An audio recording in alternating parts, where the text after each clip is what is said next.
Welcome to another report for the channel. Something a bit different this time. I recently acquired a converted Ork kill tank, so I'm able to field a full super heavy detachment for the first time, along with the Ghazghkull and Orks. With this in mind, I figured what the frick, and decided to make the smallest Ork army I could muster, sporting a grand total of 8 models. You're a dark horse, aren't you? It may not be the most effective army ever, as most of the datasheets are showing their age already. I've spent 7 CP right out the gate, and I'll have almost no ability to play for the primaries.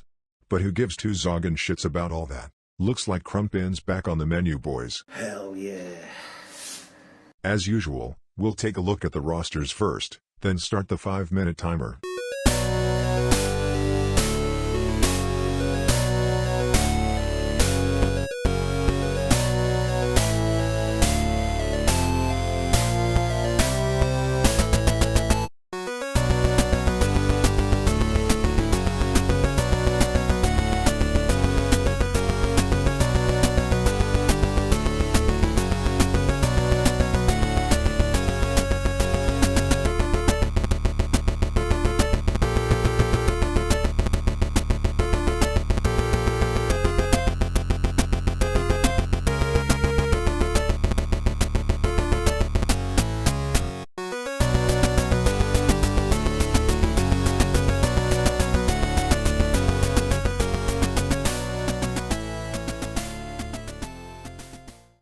We're playing Tide of Conviction, on a minimum-sized board.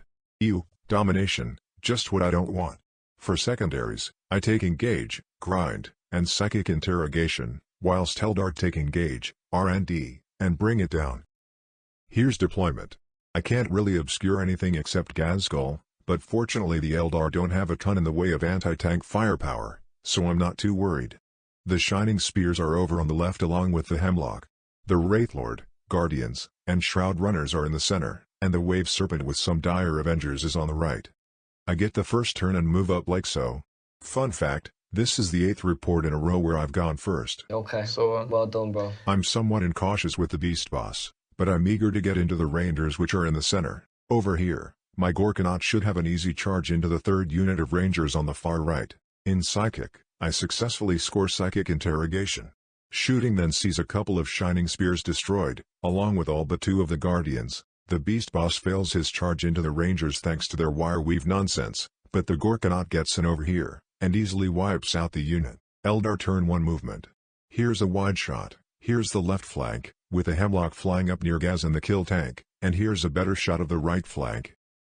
In Psychic, the Shining Spears get fortuned, and the Wraithlord gets ghostwalked. In Shooting, the Hemlock does an absolute number on the kill tank and leaves it with just 6 wounds. Gaz takes 4 wounds, and the Beast Boss takes 5. Then, the Spears, Wraithlord, and Banshees all charge in over here. And the end result is a dead Morkanaut and Beast Boss. I'm absolutely fucked. The Wave Serpent charges my Gorkanaut, whom we'll call Big Green, and takes no wounds thanks to its transhuman. My turn 2. Gaz and the kill rig prepare for a scrap. Big Green falls back, and the Def Dread heads up to help him?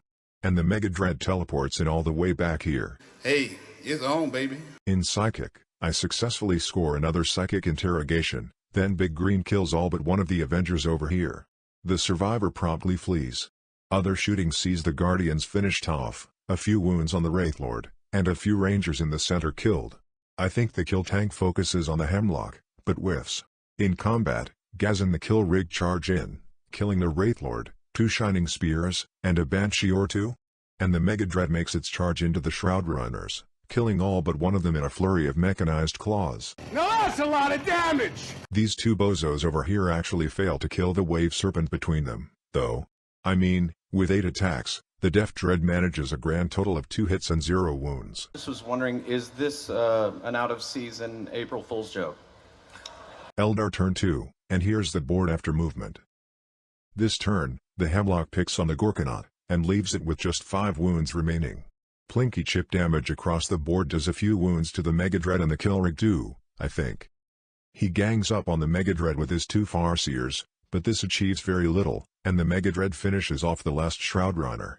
In addition, the Shining Spears and Banshees all die screaming in combat over here, Although the Banshees did fall back and then charge into Gaz, and after some mortal wound tricksiness they've left him on just 3 wounds remaining. My turn 3. I still have 6 of my 8 units alive. Wow. Gaz moves up and prepares to charge some rangers, and the kill tank trundles towards the dire Avengers on the left. It's healed back up to 11 wounds now too.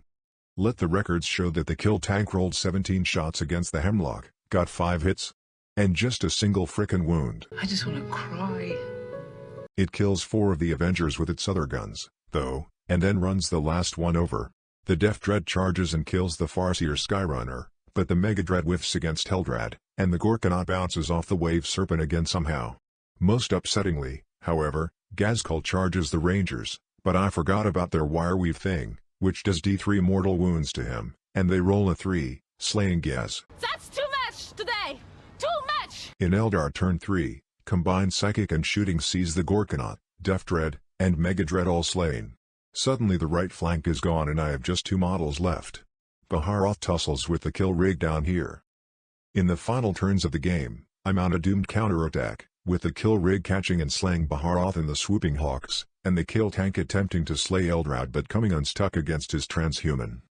The kill tank is eventually whittled down and destroyed, and in the final turn the Hemlock flies back onto the board and finishes off the kill rig. Fucking stop him. The game ends with a 66-45 victory to Craftworlds.